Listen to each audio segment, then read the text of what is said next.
प्यारे बच्चों, आप सभी को math by Amar sir competitive classes में स्वागत है और ढेर सारी शुभकामनाएं हैं। उम्मीद करता हूं कि आप लोग भी स्वस्थ होंगे और कल का सेशन अनुपात और समानुपात का क्लास नंबर 3 यानी लेक्चर नंबर 3 जहां से स्टॉप किए थे वहीं से आज का सेशन हम लोग स्टार्ट करेंगे और प्यारे प्यारे क्वेश्चन को सॉल्व करने का प्रयास करेंगे। तो चले सेशन को देर करते नहीं आज का क्वेश्चन आज का पहला क्वेश्चन देखते हैं। चलिए ध्यान देंगे आज का पहला क्वेश्चन क्या कहता है। चलिए तो देखिए आज का जो पहला क्वेश्चन मेरा जो क्वेश्चन है रेशियो एंड प्रोपोर्शनल यानी अनुपात और समानुपात का पार्ट 4 यानी लेक्चर नंबर 4। देखिए आज का पहला सेशन का क्वेश्चन जो क्या कह रहा है ध्यान देंगे। 1980 रुपया को एबीसी में इस प्रकार बांटा गया है कि ए का आधा भाग, बी का 1/3 भाग और सी का 1/6 भाग आपस में क्या है बराबर है। आपस में क्या है बराबर है। तो ध्यान देंगे करा ए का आधा भाग यानी ए का 1/2, बी का 1/3 भाग, बी का 1/3 और सी का 1/6 भाग यानी 1/6 सभी आपस में क्या है बराबर है। तो सबसे पहले इसका अनुपात निकालने के लिए क्या करेंगे, जो हर में है, जो हर वाली संख्याएं हैं उसको एलसीएम ले लेंगे। तो 2 3 6 का एलसीएम लेंगे, आएगा बाबू 6। इसको 6 बनाना है, यहाँ पे 6 से गुना, यहाँ भी 6 से गुना और यहाँ भी 6 से गुना। कट रहा है तो काट देंगे ये 3 बार में, और ये भी कटेगा, ये भी कटेगा आपको 3 बार में, ये कटेगा 2 बार में और ये कटेगा 1 बार। तो ध्यान दीजिएगा 3 गुना 1, 3 गुना 1 करेंगे तो 3a बराबर 2b बराबर 1 से। अब जब कभी भी आप लोगों को बराबर में अनुपात मिले तो क्या करना है, तो बराबर में अनुपात मिले तो जिस संख्या का अनुपात निकाला यानी जिसका मान निकाला उसको बंद करेंगे और बाकी सबको गुना करेंगे। ए का मान निकालना, ए को बंद किए, नजर आया बी और सी, बी और सी को गुना करेंगे तो कितना आ जाएगा 2 गुना 1 2। बी का निकालना है, इसको गुना करेंगे 3 गुना 1 3। सी का निकालना है, इसको बंद करेंगे 2 गुना 3 6। यानी ए बी सी का अनुपात आया 2:3:6। आगे कह रहा था क्वेश्चन में कि जो तीनों का हिस्सा है टोटल 1980 रुपया है, टोटल 1980 रुपया। मेरे पास 6 3 9 2 11 रुपया है। पूछ रहा तब बी का भाग कितना है, तो बी का भाग है बाबू वो कितना है तो 3 है। 11 से शायद ये कटेगा के बार में, तो 11 से ये कटेगा 180 बार में, 180 गुना 3 करेंगे तो आ जाएगा 540, यानी 540 का मतलब ऑप्शन नंबर डी के साथ चलेंगे। तो ध्यान देंगे और जितना भी, एक बात और फिर से बोलना चाहता हूं कि जितना भी क्वेश्चन बताया जा रहा है सारा का सारा प्रीवियस ईयर ही क्वेश्चन बताया जा रहा है। तो चले नेक्स्ट क्वेश्चन पे चलते हैं। नेक्स्ट क्वेश्चन ध्यान दीजिएगा क्या कह रहा है। नेक्स्ट क्वेश्चन बोल रहा हूं मैं, नेक्स्ट क्वेश्चन बोल रहा कि एबीसी में 1290 रुपया को इस प्रकार बांटा गया है कि ए का हिस्सा बी के हिस्से का 3/2 गुना तथा बी का हिस्सा सी के हिस्से का 1.3/4 गुना है।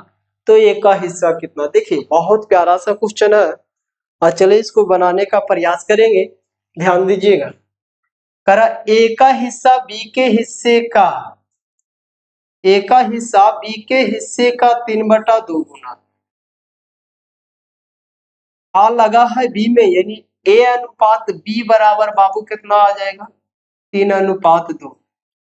आगे बोल रहा बी का हिस्सा सी के हिस्से का 1.3/4 का मतलब हो गया 3 1 4 इकाई 4 और 3 7/4। तो सी का मान 4 और बी का मान 7। यहाँ आ गया बी अनुपात सी बराबर कितना आ जाएगा बाबू 7/4। अब यहाँ जब मेरे पास इस तरह से अनुपात आ गया तो हम अपना अनुपात निकाल लेंगे ए बी और सी का। तो ए का अनुपात निकालना सीधा गुना करेंगे 7×21, बी का निकालना है 7×2 = 14, सी का निकालना है 4×2 = 8। यानी ए बी सी का अनुपात आ गया कितना 21:14:8। अब कर तीनों को मिला के 1290 रुपया मिल रहा। तीनों को मिला के 1290, मेरे पास तीनों को मिला के कितना मिलेगा बाबू? तो तीनों को मिला के मिल रहा है कितना 43 रुपया, है ना। जोड़ देंगे तो पूछ रहा बताइए कि ए का हिस्सा कितना है। तो बताइए ए को कितना मिला है अनुपात में 21। इससे कटेगा के बार में 30 बार में, 30 बार में, और 30 गुना 21 करेंगे तो 21×3 = 630 आएगा, 630 आएगा। चलिए option number D, option number D. तो चले नेक्स्ट क्वेश्चन पे चलते हैं। ध्यान दीजिएगा नेक्स्ट क्वेश्चन। देखिए बहुत प्यारा सा क्वेश्चन है और ये भी देखिए आरआरसी जबलपुर 2014 में पूछा हुआ क्वेश्चन है। तो ध्यान देंगे क्या है, करा एबीसी को 4200 रुपया, एबीसी को 4200 रुपया की धनराशि 7:8:6 के अनुपात में अपने बीच बांटते हैं। यानी 3 व्यक्ति है जो 4200 रुपया की राशि 7:8:6 के अनुपात में बांट देते हैं। अब कहता है यदि 200 रुपया की राशि प्रत्येक के हिस्से में जोड़ दिया जाए, यानी कहने का मतलब है कि पहले जितना जितना भी राशि मिल रहा था उसमें अलग से 200 रुपया तीनों को दे दिया जाए, तो देने के बाद उनके भागों का जो अनुपात होगा वो क्या होगा। ये प्यारा सा क्वेश्चन है और इसे प्यार से सॉल्व करेंगे। चले ध्यान देंगे, करा कि ए बी और सी ये तीनों के भागों का हिस्सों का अनुपात जो है बाबू कितना है 7:8:6। और करा तीनों के भागों का जो योगफल था टोटल कितना था 4200 रुपया, यही ना। तो तीनों का योगफल 4200, मेरे पास तीनों का योगफल अगर हम जोड़ेंगे तो 8 × 7 = 15 × 6 = 21। अगर ए का मान निकालना है तो ए का निकालेंगे बाबू तो कितना आ जाएगा 7 से गुना 21×42 यानी 200 बार में कटेगा और 200 गुना 7 करेंगे तो ए का मान आ जाएगा 1400, है ना। और बी का निकालना है तो 8 से गुना करेंगे तो ये आ जाएगा 1600। और सी निकालना है बाबू तो 6 से गुना करेंगे तो आ जाएगा कितना 1200। अब कह रहा ये तो पहले का हिस्सा था, यानी पहले इसको इतना इतना मिलता था। अब कह रहा है यदि 200 रुपया प्रत्येक के राशि में अलग से हम जोड़ देते हैं तब इसका अनुपात कितना हो। तो बताइए पहले इसको 1400 था 200 रुपया और देगा, पहले इसको 16 था 200 और देगा, पहले 1200 था 200 और देगा। तो देने के बाद बाबू बताइए कि ए बी सी के पास अब जो धन राशि हुआ कितना हुआ। तो ये 1400 था हो गया 1600, ये 1600 था ये हो गया 1800, और ये 1200 था तो हो गया कितना 1400। अब कर इसका अनुपात बताइए। तो देखिए 2 से कट रहा है, काट दीजिए, 2 से कटेगा 8 दूनी 16 9 दूनी 18 और 7 दूनी 14। अब कहिएगा जीरो कहाँ गए, तो जीरो देखिए सब में दो दो गो है तो कॉमन ले ली, जीरो से जीरो खत्म कर दे। यानी इसका फाइनली जो अनुपात आया कितना आया बाबू 8:9:7, 8:9:7, यानी ऑप्शन नंबर डी। चलिए नेक्स्ट क्वेश्चन पे चलते हैं। नेक्स्ट क्वेश्चन पे ध्यान देंगे बाबू। चलिए चलिए ये भी बहुत प्यारा सा क्वेश्चन आ गया और ये भी बहुत मजेदार सा क्वेश्चन है। तो चलिए ध्यान देंगे क्या कहता है क्वेश्चन। क्वेश्चन बोल रहा है कि 53 रुपया को एक्स वाई तथा जेड के बीच इस प्रकार बांटा गया है कि जितना वाई को मिलता है उससे 7 रुपया अधिक एक्स को मिलेगा। और जितना जेड को मिलता है उससे 8 रुपया अधिक बाई को मिलेगा। यानी देखिए कितना प्यारा सा क्वेश्चन है। कहने का मतलब है कि तीन व्यक्ति है एक्स बाई जेड। अब क्वेश्चन बोल रहा पीछे से, देखिए नीचे से चलेंगे, कह रहा जितना भी जेड को मिलेगा उससे 8 रुपया अधिक बाई को मिलेगा। यदि जेड को 5 रुपया मिल रहा है तब बाई को 8 रुपया ज्यादा मिलेगा, यानी बाई को कितना मिलेगा 13 रुपया। तो ध्यान देंगे कि यदि एक्स को इसको जेड को x रुपया मिल रहा तो इसको मिलेगा कितना बाबू x प्लस 8 रुपया। क्यों? क्योंकि क्वेश्चन बोला है कि जेड को जितना मिलता है उससे 8 रुपया बाई को अधिक मिलता है, यानी ज्यादा मिलता है। अब इसके अगला लाइन में क्या बोला था कि बाई जितना बाई को मिलता है उससे 7 रुपया अधिक एक्स को मिलता है, यानी जितना बाई को मिला है ना उससे 7 रुपया अधिक एक्स को मिलेगा। तो अगर इसको x प्लस 8 मिला है तो इसको x प्लस कितना मिलेगा 15 मिलेगा। बोलिए यहां तक में किन्हीं को परेशानी नहीं होना चाहिए। अब कह रहा है यदि ये तीनों को आप जोड़ देते हैं, ये तीनों को आप जोड़ देते हैं तो 53 रुपया प्राप्त होता है। देखिए ये तीनों को जोड़ते हैं तो 53 रुपया प्राप्त होता है। यहाँ हम जोड़ेंगे बाबू तो x x x 3x अब 15 प्लस 8 23 अब बराबर आ जाएगा 53। तो 3x बराबर बाबू इधर जाके 23 हट जाएगा तो हो जाएगा 30। x का मान जो आया मेरे पास कितना आया 10 आया। अब x का मान 10 आया तो पूछ रहा बताइए कि उनके हिस्से का अनुपात क्या है, यानी x y z के हिस्से का अनुपात क्या है। तो जहां जहां x है वहां वहां x का मान रखेंगे। x का मान आया है 10 तो यहाँ रखेंगे बाबू तो x का मान 10 तो 10 प्लस 15 हो जाएगा कितना 25। y का मान रखेंगे तो x प्लस 8 हो जाएगा कितना 18 और x का मान है 10 तो 10 के 10 यानी 25 अनुपात 18 अनुपात 10, 25 अनुपात 18 अनुपात 10।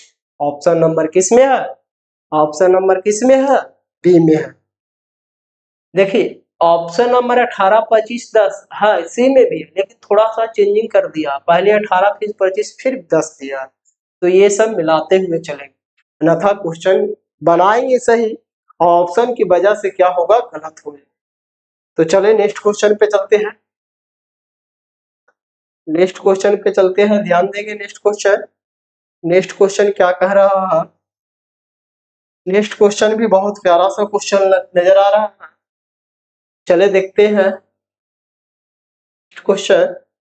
देखिए क्या कह रहा है, कह रहा एक राशि ब्रजेश ब्रजेश एवं सुरेश ने एक राशि ब्रजेश एवं सुरेश ने 4:5 के अनुपात में बांटी जानी थी।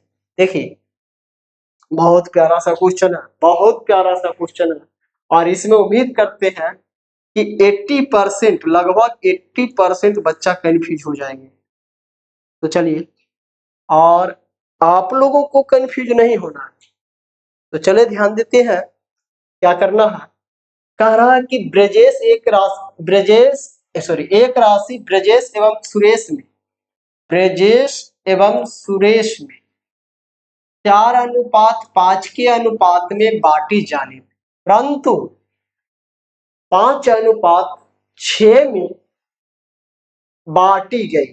देखिए सही क्या कह रहा, कह रहा कि अगर जितना भी धन था उस धन को सही तरीका से बांटता तो 4:5 के अनुपात में मिलता, लेकिन गलती से हो गया क्या, गलती से क्या हो गया, उसी राशि को बेचारा गलती से बांट दिया किस अनुपात में 5:6 के अनुपात में।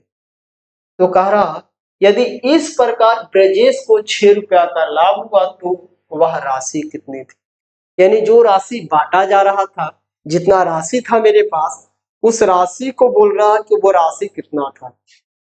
तो चले ध्यान देते हैं। अब क्वेश्चन बनाने से पहले एक चीज हमको आप लोग बताइए, चलिए ध्यान दीजिए, चलिए ध्यान दीजिएगा कि अगर मेरे पिताजी और हम दो भाई, एक बड़ा वाला और एक छोटा वाला, अगर मेरे पिताजी किसी को हमको 50 रुपया दिए, मान लेते हैं कि मेरे पिताजी हमको 50 रुपया दिए और बोले कि जाओ दोनों भाई बांटो, तब हम क्या किए कि हम यहाँ पे रखे 27 रुपया, हम 27 रुपया रखे तो छोटा भाई को कितना देंगे बाबू, 30 रुपया, है ना। कारण कारण कि टोटल तो 50 रुपया मिला ही था। अब 50 रुपया में हम 27 रुपया रखे तो छोटा को कितना मिलेगा, 23 रुपया। अब ये 23 रुपया मिला है, लेकिन छोटा वाला क्या किया, झगड़ा करने लगा। तो झगड़ा करने में क्या हुआ कि हमको मिला 22 रुपया और छोटा वाला भाई को मिल गया बाबू कितना, 28 रुपया। छोटा वाला भाई को मिल गया कितना, 28 रुपया। तो देखिए झगड़ा करने के दरमियान यानी गलती हो गया, तब मेरा पैसा छोटा भाई के पास चला गया, लेकिन पहले मेरे पास ज्यादा था, छोटा भाई के पास कम था। गलती हो गया तो क्या हो गया, मेरा पैसा कम गया, छोटा भाई के पास पैसा बढ़ गया। लेकिन एक चीज यहाँ पे बात ये है बाबू कि अगर ये पहले हम 50 रुपया बांट रहे थे तो अभी भी झगड़ा करने के बाद जो राशि उसके पास गया है, जो अतिरिक्त राशि उसके पास गया, अगर दोनों को फिर से इकट्ठा जोड़ा जाए तो हमारे पास 50 रुपया ही होना चाहिए, नहीं बढ़ना चाहिए और नहीं घटना चाहिए। लेकिन यहाँ पे देखिए क्या हुआ, पहले उसके पास जो राशि था बाबू, दोनों को मिला रहे थे तो 9 रुपया आ रहा था, लेकिन गलती से जब बट गया तो अब मिला रहे हैं कितना, 11 रुपया। बताइए 50 रुपया मेरे पास था तो पहले भी जितना में बांटे 50 आया और गलती से भी बांटे तो 50 है। लेकिन यहाँ क्या हुआ, सही में बांट रहा था तो 9 रुपया आ रहा था, लेकिन गलती से बांटा बेचारा तो 11 रुपया आ गया। तो बताइए कभी भी राशि बढ़ेगा, नहीं बढ़ेगा। क्यों नहीं बढ़ेगा, क्योंकि जितना राशि था उतना ही रहेगा, पहले जितना था उतना अभी रहेगा। तो उसके लिए क्या करेंगे, तो सबसे पहले उसके लिए योगफल को बराबर करें।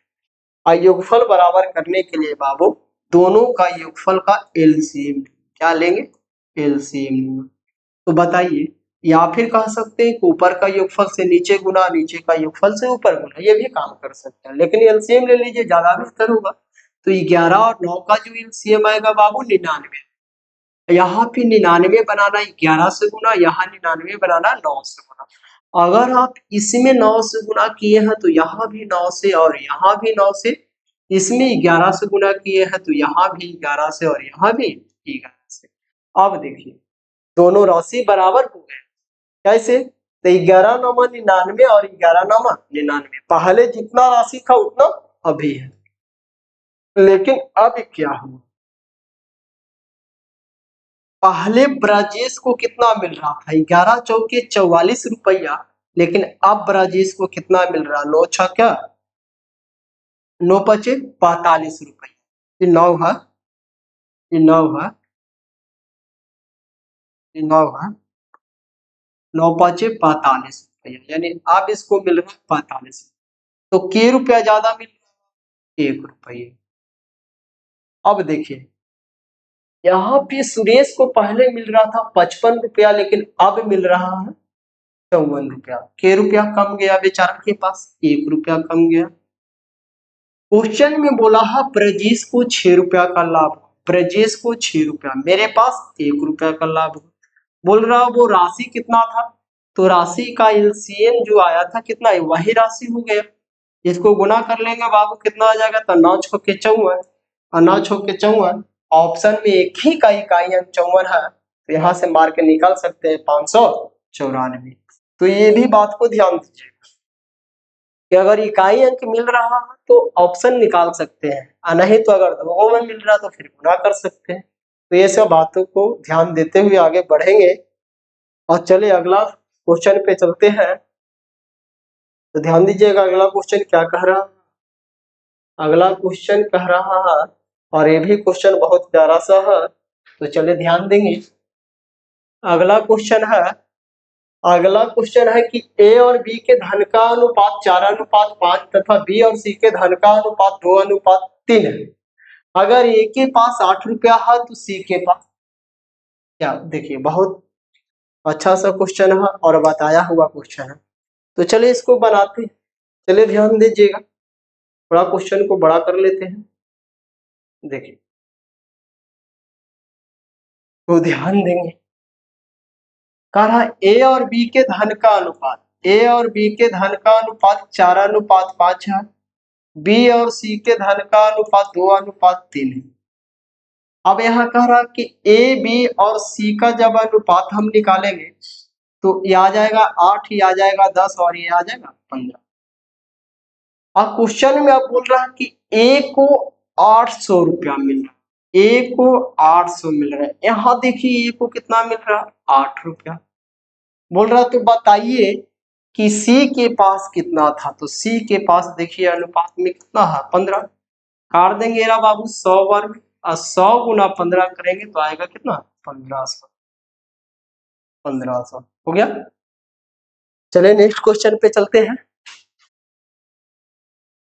ध्यान दीजिएगा। नेक्स्ट क्वेश्चन, चलिए ये भी बहुत प्यारा सा क्वेश्चन है, ये भी बहुत प्यारा सा क्वेश्चन है और इसको भी बहुत अच्छा तरीका से बनाने का प्रयास करेंगे। तो चले देखते हैं। आज थोड़ी लाइट कटा हुआ है, इस वजह से ज्यादा परेशानी हो रही है। चले कोई दिक्कत नहीं, आप लोग के लिए इतना परेशानी सह सकते हैं। ध्यान दीजिएगा, क्वेश्चन बोल रहा कि ए और बी के मासिक है। देखिए दो व्यक्ति हैं, ए और बी की मासिक आय का अनुपात बाबू कितना दिया है, 4:5। उनके खर्च व्यय का जो अनुपात दिया है बाबू कितना दिया है, 5:6। और कह रहा यदि ए प्रति माह 25 रुपया बचाता है और बी प्रति माह 50 रुपया बचाता है, यानी यहाँ बचत कर रहा है कितना कितना, ए बचा रहा है 25 रुपया, बी बचा रहा 50 रुपया। यहाँ तक में जितना भी क्वेश्चन में लिखा हुआ वर्ड था, जितना भी क्वेश्चन में था वही अभी तक हमने लिखा और कुछ अलग से नहीं किया। अब देखिए कैसे, तो कह रहा एक ही आय क्या। तो देखिए अगर आप चाहें तो इसको एक से मान के बना सकते हैं। मान लेंगे कि ए के पास 4x और बी के पास 5x। अब आय में से यदि बचत को घटा देंगे तो हमको किसका अनुपात निकलेगा, खर्च का अनुपात निकलेगा, है ना। तो ऐसे बनाने में थोड़ा सा टाइम लगेगा, लेकिन एक तरीका हम बताते हैं जो थोड़ा सा ध्यान दीजिए। ब्याज खर्च वाला बचत के साथ हमेशा क्रॉस गुणा, खर्च वाला अनुपात को बचत के साथ हमेशा क्रॉस गुना करेंगे, यानी बी वाला ए के साथ और ए वाला बी के साथ। अगर हम इसको गुना करेंगे बाबू तो ये आएगा 150 और ये आ जाएगा 250। देखिए तो ये तो हो गया व्यय और बचत की बात। अब यहाँ पे आय और व्यय में करते हैं। तो बी का आय ए के व्यय के साथ और ए का आय बी के व्यय के साथ जब गुना करेंगे तो ए को आ जाएगा 24 और बी को आ जाएगा 25। इतना करने के बाद सबसे पहले दोनों का अंतर निकालिए। तो बताइए 250 और 150 का जब अंतर निकालेंगे बाबू तो कितना आएगा, 100 आएगा। तो जब इसका अंतर 100 आया, ये एक तरह से निश्चित अनुपातिक राशि में आय का अनुपात आ गया। तो इसका अंतर 100 आया, तो यहाँ भी दोनों का अंतर ही निकालेंगे तो 25 और 24 का अंतर 1 आएगा और अंतर का तुलना अंतर के साथ में करेंगे। हमको पूछ रहा कि एक ही आय कितना है, तो एक ही आय कितना है बाबू, तो एक ही आय कितना है 4। एक ही आय कितना है 4, ये नहीं कि 24। तो एक ही आय कितना है 4 यानी 400। तो उम्मीद करता हूं कि आज का सेशन आप लोगों को बहुत अच्छा लगा होगा और यही क्वेश्चन के साथ आज का सेशन थोड़ा जल्दी समाप्त करने का प्रयास कर रहे हैं। तो इसका नेक्स्ट पार्ट आप लोगों को सामने बहुत जल्द देने का प्रयास करेंगे। इसके लिए आप लोग बने रहे और इस चैप्टर का सारा वीडियो यानी सारा पार्ट देखने के लिए इसके कमेंट बॉक्स में जाकर सारा वीडियो का लिंक प्रोवाइड किया हुआ रहता है। आप उस लिंक पर जाकर इसका पहले वाला वीडियो आप जरूर देखें, क्योंकि उस वीडियो के देखने से आपको क्या होगा बाबू कि पहले का जितना भी कॉन्सेप्ट बताया गया है आप लोगों को सारा समझ में आएगा, तो आगे का जो भी क्वेश्चन रहेगा वो सारा का सारा समझ आएगा। तो और एक बात और, जो मेरे चैनल पे नए हैं वो इस चैनल को सब्सक्राइब कर लेंगे। जो पहली बार जुड़े हैं इस चैनल को सब्सक्राइब कर लेंगे और लाइक कर देंगे और ज़्यादा से ज़्यादा इस चैनल को शेयर करने का प्रयास करेंगे। तो आज का सेशन को समाप्त करता हूँ। धन्यवाद। जय हिंद।